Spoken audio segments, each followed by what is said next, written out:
अच्छा बच्चों, आज हम 9वीं कक्षा का नया कविता प्रारंभ करना चाहता हूँ।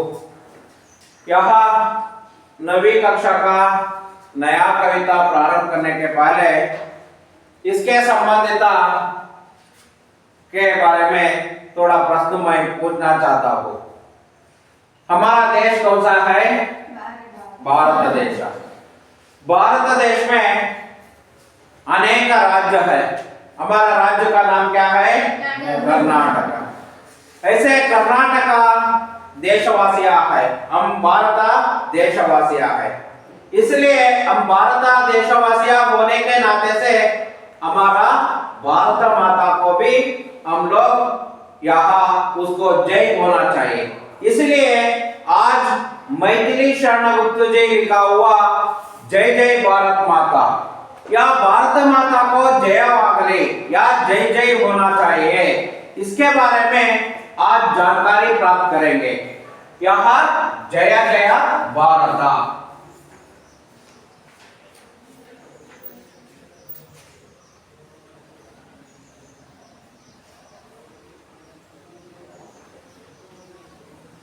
जय जय भारत माता, इसका कवि का नाम मैथिली शरण गुप्त जी। मैथिली शरण गुप्त।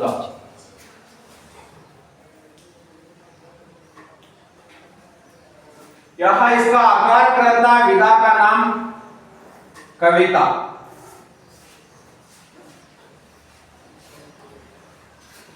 मैथिली शरण गुप्त जी लिखा हुआ जय जय भारत माता, किस कविता से हम यहाँ अंशों को सीखना चाहिए।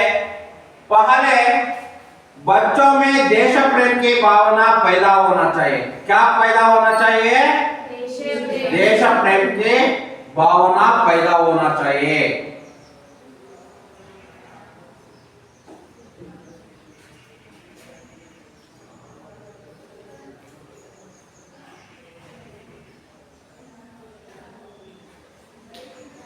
दूसरा पॉइंट है, इस कविता से यह प्रेरण में ये बच्चों में देश प्रेम की भावना पैदा होने के साथ साथ वह प्रोत्साहन भी होना चाहिए।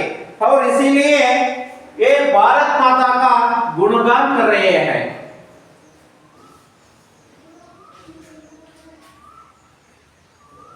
गुणगान।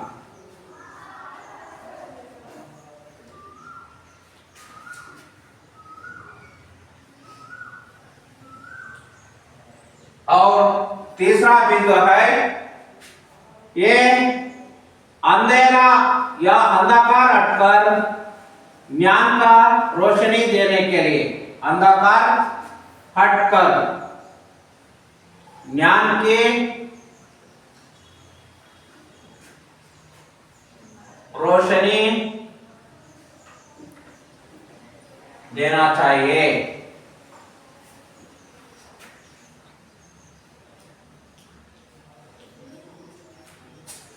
देखिए बच्चों, पहला बिंदु है देश प्रेम की भावना पैदा होना चाहिए।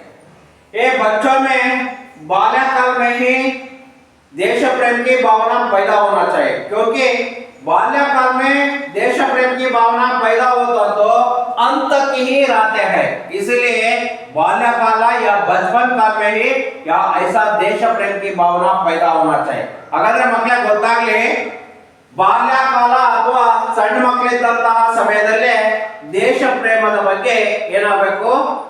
ಭಾವನೆ, ದೇಶ ಪ್ರೇಮದ ಬಗ್ಗೆ ಭಾವನೆ ಬಂದ್ರೆ ಆಗ ದೇಶವನ್ನ ಪ್ಯಾರ್ करते हैं, देश को प्यार करते हैं, ದೇಶವನ್ನ ಪ್ರೀತಿಸ್ತಾರೆ। ಅಂತಹ ಭಾವನೆ ಬಾಲ್ಯಕಾಲದಲ್ಲೇ ಬರಬೇಕು। ಆ ರೀತಿ ಬಾಲ್ಯಕಾಲದಲ್ಲೇ ಬರಬೇಕಂದ್ರೆ ಆ ರೀತಿ ವಾತಾವರಣ ಇರಬೇಕು। क्योंकि हमारा देश आजादी होने के लिए, हमारा देश स्वतंत्र होने के लिए अनेक महापुरुषों ने अपना अपना प्राण त्याग किया है, अपना अपना काम किया है। ಹಾಗಾದ್ರೆ ಭಾರತ ದೇಶ ಸ್ವತಂತ್ರ ಆಗೋದಕ್ಕೆ ಅನೇಕ ಮಹಾನ್ ವ್ಯಕ್ತಿಗಳು ತನ್ನ ಪ್ರಾಣವನ್ನೇ ಮುಡುಪಾಗಿಟ್ರು, ತನ್ನ ಎಲ್ಲಾ ಸರ್ವಸ್ವವನ್ನೇ ಅದಕ್ಕೋಸ್ಕರ ಮುಡುಪಾಗಿಟ್ರು। ಆ ಮುಡುಪಾಗಿಟ್ಟಂತಹ ಕಾರಣದಿಂದ ಆ देश क्या बन गया है, स्वतंत्र बन गया है। ಇವತ್ತು ನಮಗೆ ಭಾರತ देश कैसे सिक्तो, स्वतंत्र सिक्तो।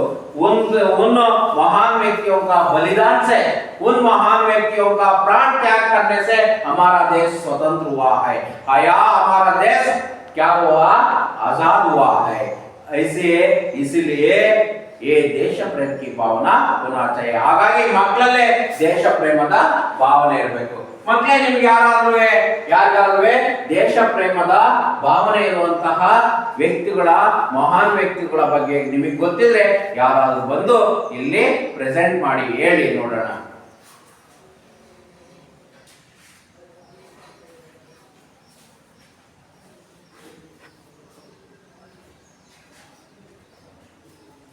ನನ್ನ ಹೆಸರು ಬಿಂದುಶ್ರೀ, ನಾನು 9ನೇ ತರಗತಿಯಲ್ಲಿ ಓದುತ್ತಿದ್ದೇನೆ। ನಾನು ಭಗತ್ ಸಿಂಗ್ ಅವರ ಬಗ್ಗೆ ಹೇಳಲು ಇಷ್ಟಪಡುತ್ತೇನೆ। ಭಗತ್ ಸಿಂಗ್ ಅವರು ಬಾಲ್ಯಕಾಲದಲ್ಲಿಯೇ ಬಹಳ ದೇಶ ಪ್ರೇಮವನ್ನು ಹೊಂದಿದ್ದರು ಎಂಬುದಕ್ಕೆ ಉದಾಹರಣೆಯನ್ನು ಹೇಳಲು ಇಷ್ಟಪಡುತ್ತೇನೆ। ಒಮ್ಮೆ ಅವರ ತಂದೆ ಹೊಲವನ್ನು ಉಳುಮೆ ಮಾಡುವುದಕ್ಕೆ ಹುರುಳಿ ಬೀಜವನ್ನು ತೆಗೆದುಕೊಂಡು ಹೊರಟಾಗ ಭಗತ್ ಸಿಂಗ್ ಅವರು, ಅಪ್ಪ, ಹುರುಳಿ ಬೀಜವನ್ನು ಏಕೆ ಬಿತ್ತುತ್ತೀರಿ ಎಂದು ಕೇಳಿದಾಗ ಅವರ ತಂದೆ, ಹುರುಳಿ ಬೀಜವನ್ನು ಬಿತ್ತುವುದರಿಂದ ಅದು 1 ರಿಂದ 2, 2 ರಿಂದ 4, 4 ರಿಂದ 8 ಆಗಿ ಹೀಗೆ ಹೆಚ್ಚಾಗುತ್ತದೆ ಎಂದು ಹೇಳಿದರು। ಆಗ ಭಗತ್ ಸಿಂಗ್, ಅಪ್ಪ, ಹುರುಳಿ ಬೀಜವನ್ನು ಬಿತ್ತಬೇಡಿ, ನಮ್ಮ ಮನೆಯಲ್ಲಿರುವ ಒಂದು ಬಂದೂಕನ್ನು ಬಿತ್ತಿ, ಆಗ ಅದು 1 ರಿಂದ 2, 2 ರಿಂದ 4, 4 ರಿಂದ 8 ಆಗುತ್ತದೆ ಎಂದು ಹೇಳಿದರು। ಹೀಗೆ ಭಗತ್ ಸಿಂಗ್ ಅವರು ಬಾಲ್ಯಕಾಲದಲ್ಲಿ ಬಹಳಷ್ಟು ದೇಶ ಪ್ರೇಮವನ್ನು ಹೊಂದಿದ್ದರು। ಹೀಗೆ ನಮ್ಮಲ್ಲಿಯೂ ಕೂಡ ದೇಶ ಪ್ರೇಮ ಇರಲಿ ಎಂದು ಹೇಳುತ್ತೇನೆ। ಧನ್ಯವಾದಗಳು। ನೋಡಿ ಮಕ್ಕಳೇ, यहाँ बिंदुश्री 9वीं कक्षा का छात्र बहुत सुंदर से एक नई घटना को चित्रित किया है या वर्णन किया है, उसको ताली बजाना है। ನೋಡಿ, ಇದರಿಂದ ನಮಗೆ ಗೊತ್ತಾಯ್ತು भगत सिंह एक महान देश प्रेमी है। या उसको बचपन काल से या बाल्यकाल से ही उसमें देश प्रेम की भावना पैदा हो गई है, इसलिए वह भारत का आजादी में उसको भाग लिया है।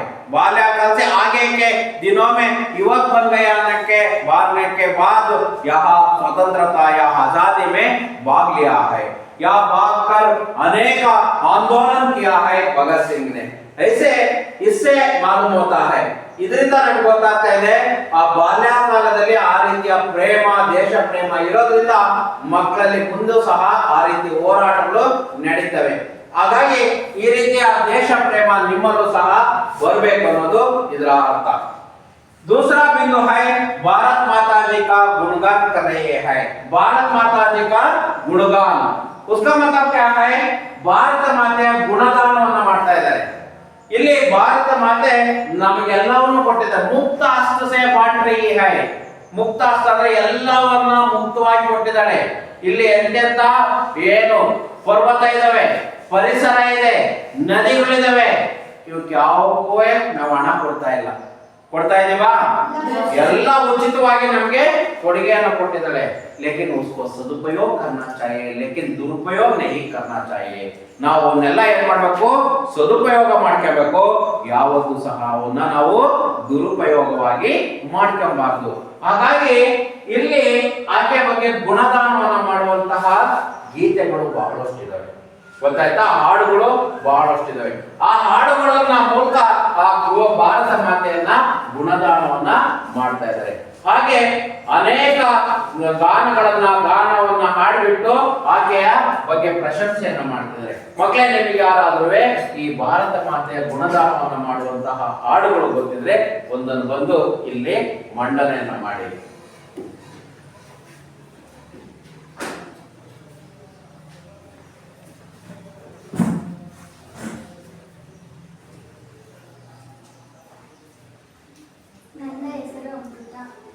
ನನ್ನ ಹೆಸರು ಧನುಶ್ರೀ, 9ನೇ ತರಗತಿಯಲ್ಲಿ ಓದುತ್ತಿದ್ದೇನೆ। ನಾವೆಲ್ಲ ಭಾರತೀಯರೆಂಬ ಭಾವ ಮೂಡಲಿ, ನಮ್ಮಲ್ಲಿ ಭೇದ ಭಾವ ಪ್ರಭು ದೂರ ಮಾಡಲಿ, ನಮ್ಮಲ್ಲಿ ಭೇದ ಭಾವ ಪ್ರಭು ದೂರ ಮಾಡಲಿ।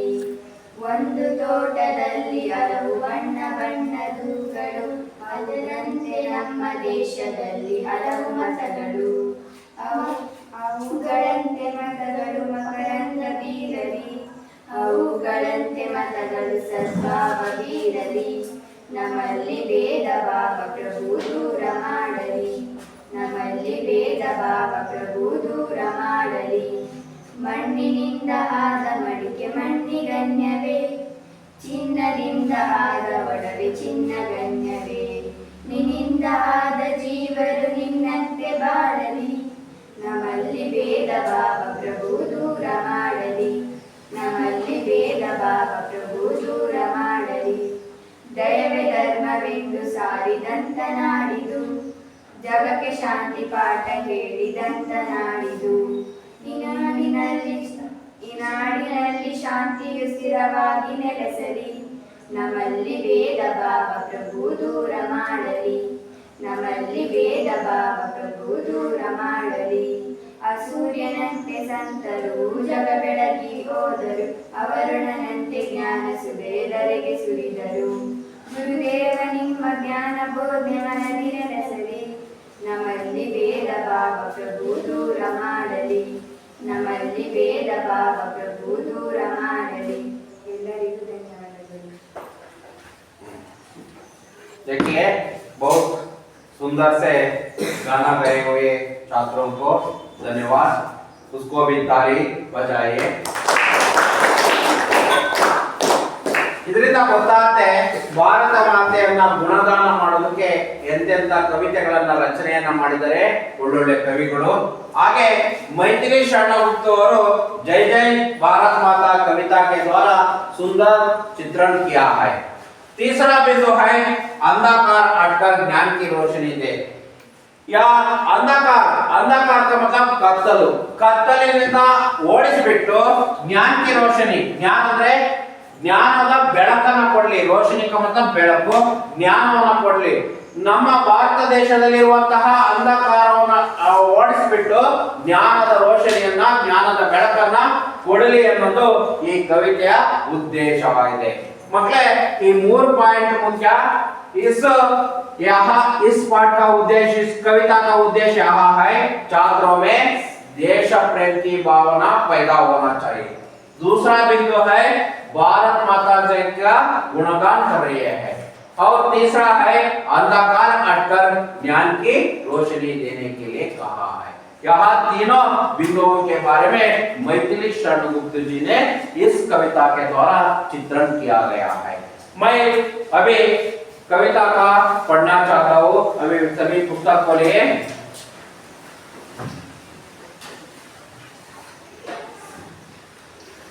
जय जय भारत माता मैथिली शरणगुप्त.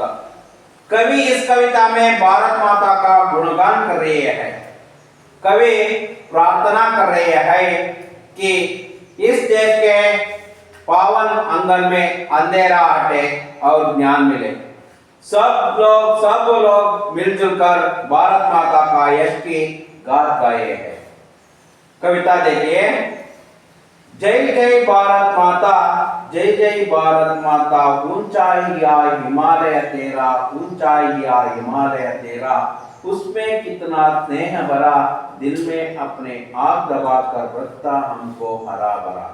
सौ तन से बहा बहा कर ए पानी फूटाता, जय जय भारत माता, जय जय भारत माता, ऊंचा हिया हिमालय तेरा, उसमें कितना स्नेह भरा, दिल में अपने आग दबाकर रखता हमको हरा भरा. सौ तन से बहा बहा कर ये पानी फूटाता, जय जय भारत माता. कमल खिले तेरे पानी में धरती है आम फले, कमल खिले तेरे पानी में धरती पर है आम फले. इस दानी हचल में देखो, इस दानी हचल में देखो, कितने सुंदर भाव फले, कितने सुंदर भाव फले. भाई भाई मिल रहे सदा ही, भाई भाई मिल रहे सदा ही, टूटे कभी ना नाता, जय जय भारत माता, जय जय भारत माता. तेरी लाल दिशा में ही माँ, तेरी लाल दिशा में ही माँ, चंद्र सूर्य चिरकाल रहे, चंद्र सूर्य चिरकाल रहे. तेरे पावन आंगन में अंधकार हटे हो ज्ञान मिले, तेरे पावन आंगन में अंधकार हटे हो ज्ञान मिले, मिलजुल कर ही हम सब गाए तेरी यश की गाथा, मिलजुल कर ही हम सब गाए तेरी यश की गाथा। जय जय जय भारत माता, जय जय भारत माता। ऊंचा या हिमालय तेरा, उसमें कितना स्नेह भरा, दिल में अपने हाथ दबा कर रखता हमको हरा भरा। सौ सौ सौ तन से बहा बहा करके पानी उठाता, जय जय भारत माता। यहाँ कविता है। इसके बाद इस कविता में आने वाला नया शब्दार्थ के बारे में देखना है। यहाँ नया शब्दार्थ है। यहाँ या का मतलब हृदय, ಕನ್ನಡದಲ್ಲೂ ಸಹ ಮಕ್ಕಳೇ ಹೃದಯ ಅಂತ ಕರಿತೀವಿ। ಹಿಂದಿ में और एक शब्द है दिल या हृदय। छाती, छाती का मतलब वक्षस्थल या सीना, सीना का मतलब ಎದೆ, ಗೊತ್ತಾಯ್ತಾ? ಎದೆ ಅಥವಾ ವಕ್ಷಸ್ಥಳ सीना। ಸ್ತೋತ್ರ, ಸ್ತೋತ್ರ ಅಥವಾ ಮೂಲ, ಅದರ ಮೂಲ। ಆಚಲ್ या दामन ಅಥವಾ ಸೆರಗು ಅಂತಲೂ ಸಹ ನಾವು ಕನ್ನಡದಲ್ಲಿ ಆದ್ರೆ ಸೆರಗು ಅಂತಲೂ ಹೇಳ್ತೀವಿ। ನಾಥ का मतलब ಸಂಬಂಧ, ಆ ಭಾರತ ಮಾತೆಯ ಸಂಬಂಧ ಅಥವಾ ಸಂಬಂಧ। ಯಶ ಅಂದ್ರೆ ಯಶ್ ಅಂದ್ರೆ ಕೀರ್ತಿ, ಕೀರ್ತಿ ಯಶಸ್ವಿ ಅಂತ ಹೇಳ್ತೀವಲ್ಲ ಅದು। ಗಾಥ ಅಂದ್ರೆ ಕಥಾ, ಕತೆ, ಗೊತ್ತಾಯ್ತಲ್ಲ? ಇದು ನಯಾ ಶಬ್ದಾರ್ಥ। ಮತ್ತೆ ಇನ್ನೊಂದು ಬಾರಿ ಹೇಳ್ತೀನಿ। ಯಾ का मतलब ಹೃದಯ, छत्ती का मतलब वक्षस्थल सीना, स्तोता का मतलब स्तोत्र मूल, अचल का मतलब दामन, नाता का मतलब संबंध, यश का अर्थ कीर्ति, गाथा का अर्थ कथा। ओके,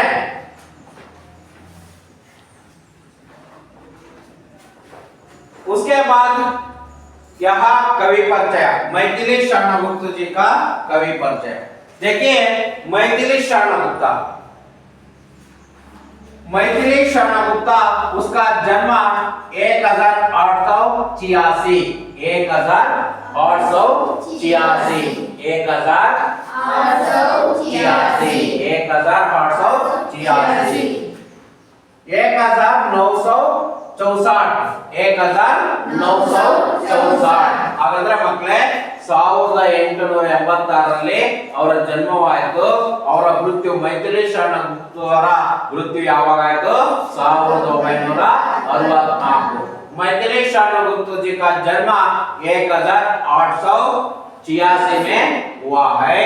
उसका मैथिली शरणगुप्त जी का मृत्यु 1964 में हुई है, मृत्यु हुई है। उसका जन्मस्थान चिरागांव, झांसी जिले का उत्तर प्रदेश के झांसी जिले में चिरागांव में हुआ था। हाಗಾದ್ರೆ ಉತ್ತರ ಪ್ರದೇಶದ ಝಾನ್ಸಿ ಜಿಲ್ಲೆಯ ಚಿರಾಗಾಂವ್ನಲ್ಲಿ Maithili ಶರಣಗುಪ್ತರ ಜನ್ಮವಾಯಿತು। once again I will repeat, Uttar Pradesh के झांसी जिले के चिरागांव में वो मैथिली शरणगुप्त का जन्म हुआ है।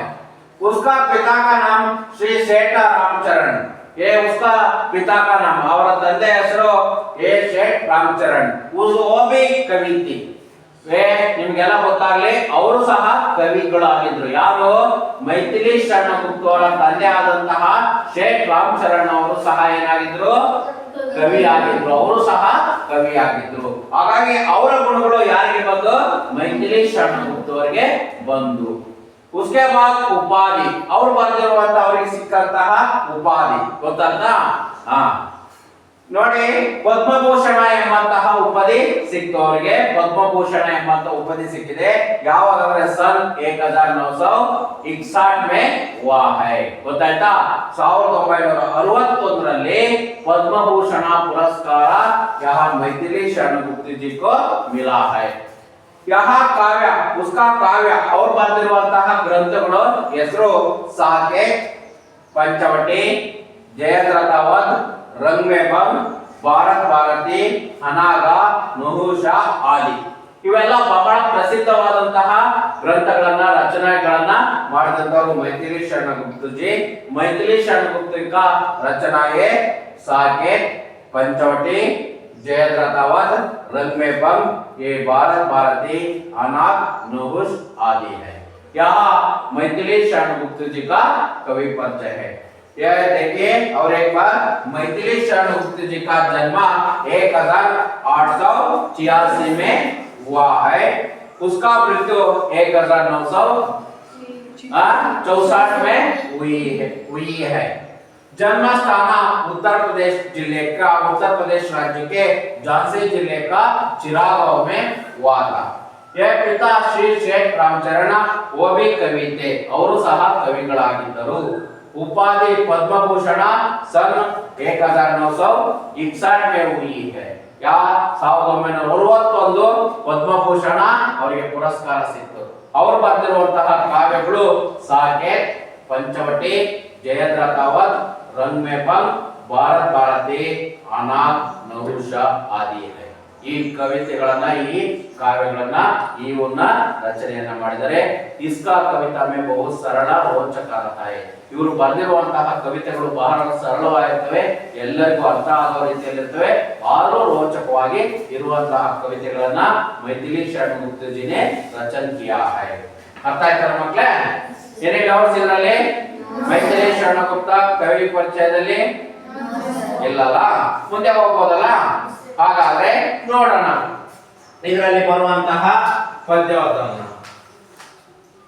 जय जय भारत माता, ऊंचाई या हिमालय तेरा, उसमें कितना स्नेह भरा, दिल में अपने आग दबा कर रखता हमको हरा भरा। सौ सौ सौतन से बहा बहा कर है पानी फूटाता है, जय जय भारत माता। ये भारत माता जी को जयवागली, भारत माता के जयवागली, क्योंकि यहाँ ऊंचाई या हिमालय तेरा, यहाँ या का मतलब हृदय। ನಾನು ಹೇಳಿದ್ದೀನಲ್ವಾ, ಹೃದಯದಲ್ಲಿ ಏನಿದೆ? ಹಿಮಾಲಯ ಪರ್ವತ ಇದೆ। ಈ ಹೃದಯದಲ್ಲಿ ಏನಿದೆ? ಹಿಮಾಲಯ ಪರ್ವತ। उस हिमालय पर्वत में स्नेह भरा है। उस हिमालय पर्वत में क्या भरा है? स्नेह भरा है। ये ತುಂಬಿಕೊಂಡಿದೆ? ಸ್ನೇಹವನ್ನ ತುಂಬಿಕೊಂಡಿದೆ।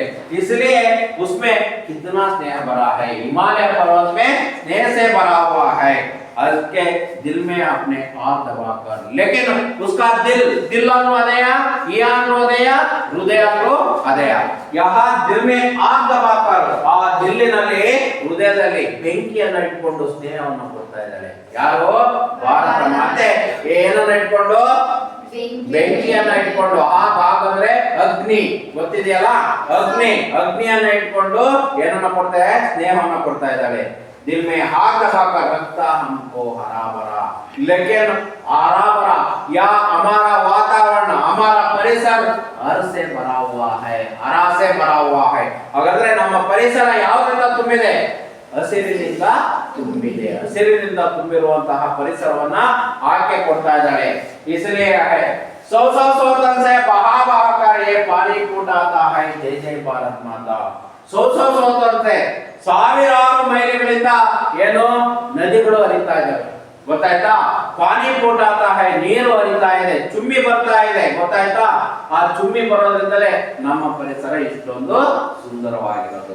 इसलिए उस माता जी को जय जयवागಲಿ, ಭಾರತ ಮಾತೆಗೆ जय जय ಆಗಲಿ, ಜಯವಾಗಲಿ ಅಂತ ಹೇಳ್ತಾ ಇದ್ದಾರೆ। ಮಕ್ಕಳೇ, ಅವರೇ ಪ್ಯಾರಾ है, कमल खिले तेरे पानी में, धरती पर है आम पले, इस दानी अंचल में देखो कितने सुंदर भाव पले। भाई भाई मिल रहे सदाई, टूटे कभी ना नाता, जय जय भारत माता। कमल खिले वो पानी में, बहने वाला पानी में कमल खिले है। ಹರಿಯುವಂತಹ ನೀರಿನಲ್ಲಿ ಎಂತ ಹೂಗಳು ಹರಡಿದಾವೆ? ಕಮಲ। ಕಮಲ ಏನು? ನಮ್ಮ ದೇಶದ ಏನು ಅದು? ರಾಷ್ಟ್ರೀಯ ಹೂವು, ಗೊತ್ತಿರಲಿ, ಗೊತ್ತಾಯ್ತಾ? ಅದು ನಮ್ಮ ರಾಷ್ಟ್ರೀಯ ಹೂವು ಕಮಲ, ಕಮಲದ ಹೂವು। ಆ ಕಮಲದ ಹೂವು उसके बहने वाला पानी में खिलते हैं का मतलब ಅರಳ್ತಾ ಇದೆ, ಗೊತ್ತಾಯ್ತಾ? ಕಮಲ್ खिले तेरे पानी में, ನಿನ್ನ ನೀರಿನಲ್ಲಿ, धरती पर है आम फले है। देखिए कितना सुंदर है, पानी में कमल फूल खिल रहे हैं, लेकिन धरती पर है आम फले है। धरतिಯಲ್ಲಿ ಏನಾಗ್ತಾ ಇದೆ? ಆಮ್ ಅಂದ್ರೆ ಮಕ್ಕಳಿಗೆ ಗೊತ್ತಾ? ಮಾವಿನ ಹಣ್ಣು ಏನಾಗಿದೆ? ಅರಳಿದೆ, ಗೊತ್ತಾಯ್ತಾ? ಹುಟ್ಟಿದೆ, ಮಾವಿನ ಹಣ್ಣು ಸಿಗ್ತಾ ಇದೆ ಭೂಮಿ ಮೇಲೆ, ನೀರಿನಲ್ಲಿ ಕಮಲದ ಹೂ ಸಿಗ್ತಾ ಇದೆ। धरती पर है आम फले इस दाने अचल में देखो कितना सुंदर भाव फले है ನೋಡಿ ಎಷ್ಟು ಚೆನ್ನಾಗಿ ಹೇಳಿದ್ದಾರೆ ಭಾರತ ಮಾತೆ ಕಾ ಅಚಲ್ ಮೇ ಅಚಲ್ ಅಂದ್ರೆ ದಾಮನ್ ಯಾಕೆ ಸೆರಗಿನಲ್ಲಿ ಏನು ಸಿಗ್ತಾ ಇದೆ ಧಾನ್ಯಗಳು ಸಿಗ್ತಾ ಇದಾವೆ ಅಥವಾ ಧಾನ್ಯಗಳು ಭತ್ತಗಳು ಸಿಗ್ತಾ ಇದಾವೆ ನಮಗೆ ಊಟ ಮಾಡೋದಕ್ಕೆ ಸಿಗುವಂತಹ ಧಾನ್ಯಗಳು ಆಕೆ ಮಡಿಲಿನಲ್ಲಿ ಸಿಗ್ತಾ ಇದಾವೆ ಎಷ್ಟು ಕಿತ್ನಾ ಸುಂದರ है ಬಾಯಿ ಬಾಯಿ मिल रहे सदा ही हम सब ಬಾಯಿ बहाना हम सब भाई बहन है क्योंकि भारतवासी होने के नाते से हम सब भाई बहन है ನಾವೆಲ್ಲರೂ ಸಹ ಭಾರತವಾಸಿಗಳು ಅಂದ್ರೆ ನಾವು ಭಾರತದಲ್ಲಿ ವಾಸವಾಗಿರೋರೆಲ್ಲ ಭಾರತವಾಸಿಗಳೇ ಹಾಗಾಗಿ कोई धर्म हो कोई जाति हो कोई संप्रदाय हो कोई संस्कार हो लेकिन हम सब भाई बहन है अनेकता में एकता है विविधता में एकता है ಗೊತ್ತಾಯ್ತಾ ಹಾಗಾದ್ರೆ ನಾವೆಲ್ಲರೂ ಅನೇಕತೆಯಲ್ಲಿ ಏಕತೆಯನ್ನು ತರ್ತಾ ಇದೀವಿ ನಾವೆಲ್ಲರೂ ಒಂದೇ ನಾವೆಲ್ಲ ಬೇರೆ ಜಾತಿಯವರು ಇರ್ಬೋದು ಬೇರೆ ಧರ್ಮದವರು ಇರ್ಬೋದು ಯಾವುದೇ ಇದ್ರೂ ಸಹ ನಾವೆಲ್ಲರೂ ಏಕಿ ಹೈ ಅನೇಕತಾ ಮೇ ಏಕತಾ ಹೈ ವಿವಿಧತಾ ಮೇ ಏಕತಾ ಹೈ ಐಸೆ ಭಾವನಾ ಕೋ ಬರಾ ಹುವಾ ಹೈ ಈ ರೀತಿಯಾದಂತಹ ಭಾವನೆಯನ್ನು ತಂದಿದ್ದಾರೆ ಯಾಕೆಂದ್ರೆ ನಾವೆಲ್ಲರೂ ಮಿಲ್ಜುಲ್ ಕರ್ ರಹಾ ರಹಿ ಹೈ ಹಾಗಾದ್ರೆ ನಾವೆಲ್ಲರೂ ಹೊಂದಿಕೊಂಡು ನಾವೆಲ್ಲರೂ ಎಲ್ಲರ ಜೊತೆ ಹೊಂದ್ಕೊಂಡು ಜೀವನವನ್ನು ಮಾಡ್ತಿದ್ವಿ ಹಾಗಾಗಿ ಜಯವಾಗಲಿ ಭಾರತ ಮಾತೆಗೆ ಜಯವಾಗಲಿ ಯಾಕೆಂದ್ರೆ ನಾವೆಲ್ಲ ಅನೇಕ ನಮ್ಮ ಭಾಷೆ ಬೇರೆ ಇರಬಹುದು कर्नाटक में कन्नड़ भाषा बोली जाती है तमिलनाडु में तमिल भाषा का बोल जाते हैं आंध्र प्रदेश में तेलुगु भाषा का बोल रहे हैं लेकिन हम सब एक ही हैं हम सब भारतवासी हैं हम सब कर्नाटकवासी नहीं है हम सब ಭಾರತವಾಸಿ है ನಾವೆಲ್ಲರೂ ಸಹ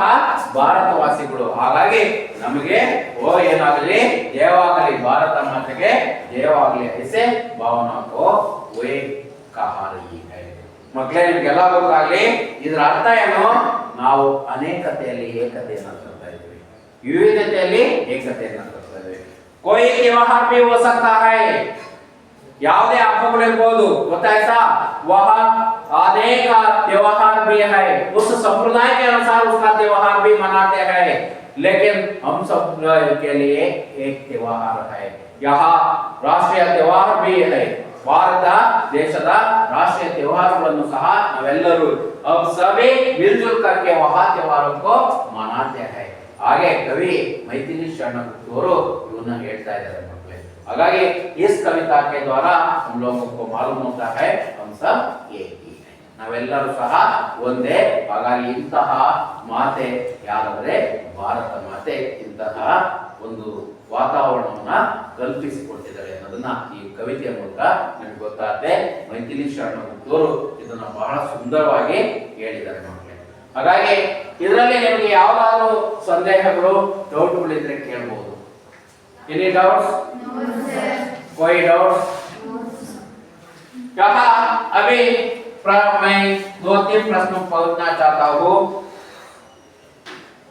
हिमालय रूपी हृदय में क्या भरा हुआ है हिमालय रूपी हृदयದಲ್ಲಿ ಏನು ತುಂಬಿದೆ स्नेह भरा है क्या भरा है स्नेह भरा है ये पानी में भारत माता का पानी में क्या खिला है ये नरले कमल है धरती पर क्या खिला है आम फला है आम फले फला हुआ है ऐसे कहा इस कविता के बारे में है कोई डाउट्स है हाँ आप लोग कल यहाँ पहला